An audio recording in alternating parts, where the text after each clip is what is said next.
So good evening. This is Zipporah Chepkirui, admission number 2024 AE 158 to 17 from the School of Department of Agriculture and Environmental Studies. So under the broader topic of crop production, there is root crops, and we are going to go through the root crops. The root crops thrive best in deep soils. They are grown for their edible roots, and also there are those who are called vegetable root crops, and they include the beetroots, carrot, parsnip, turnip, rutabaga, radish, and celeriac. And the picture, as you can see, that is the beetroot, carrot, parsnip, turnip, rutabaga, radish, and celeriac. And I'm going to talk about the root crop, carrots. The description of the carrots. The root lengths range from 5 to more than 50 centimeters, depending on the soil and the nutrition and all the routine practices. The flesh colors can be white, yellow, orange, red, or purple, depending on the variety. Anthocyanin is responsible for the reddish purple color. There is alpha and beta carotene, which are carotenoid pigments, and are responsible for the yellow and orange colors respectively. The red coloration in carrots in the flesh of some cultivars is from lycopene. Fruits, they are eaten raw in salads, or they may be cooked. Some may prefer cooking, or others prefer eating them raw. The carrots is rich in alpha and beta carotene. Both carotenes are important in human nutrition, such as precursors of the vitamin A.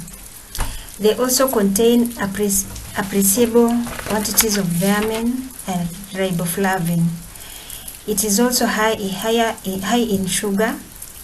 Young and tender leaves are also eaten, especially in India. So the Indians eat the tender leaves. The soil requirement for the carrots. An ideal soil for the carrot production is deep, friable, fertile, and well drained, with reasonable and sand content to avoid hampering the expansion of the taproots as it develops. So the carrot doesn't need the compacted soils. Poorly drained soils are likely to encourage the spread of bacterial diseases. Heavy clay soils and shallow or compacted soils are also likely to encourage production of twisted, malformed roots of poor quality carrots. So the climatic requirements for the carrots to thrive in dry weather is likely to lead to cracking of the taproots, and this also favors the development of the long, thin taproots in the pursuit for water. Irrigation is necessary in dry weather.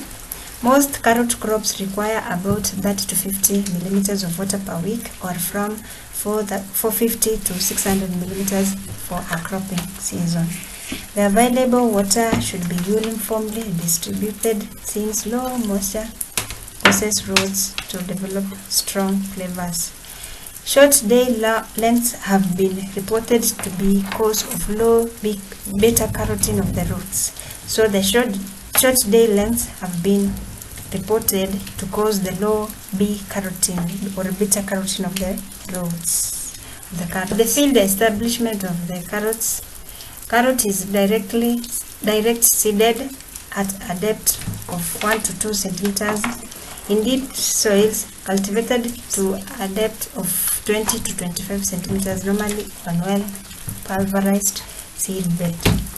The seed should be sown in drills 30 to 40 centimeters apart and thinned.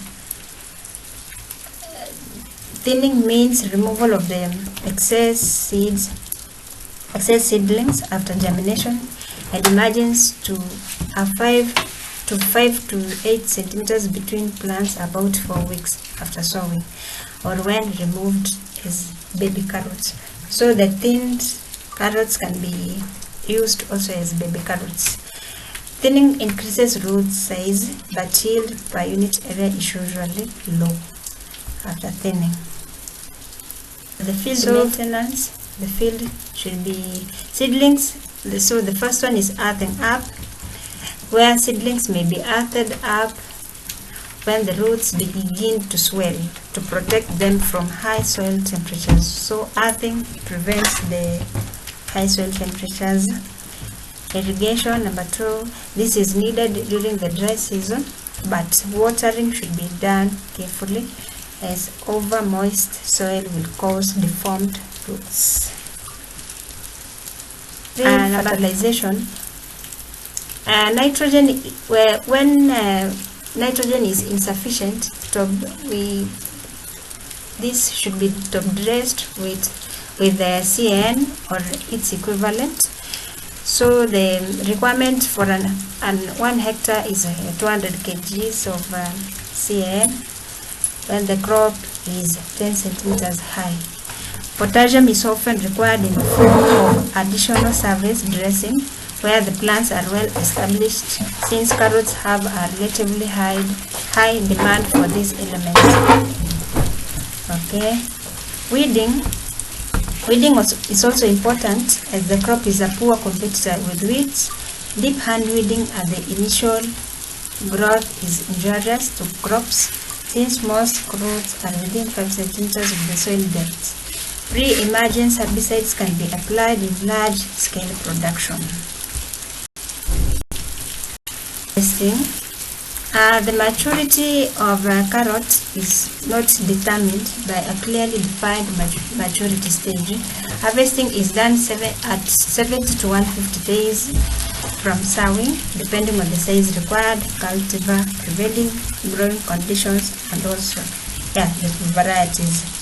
Dehydration carrots are grown for longer time to increase weight, color, sweetness, and dry matter.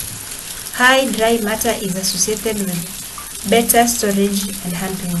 However, extensive harvest delay is often accompanied by increases in fibers and strong flavor.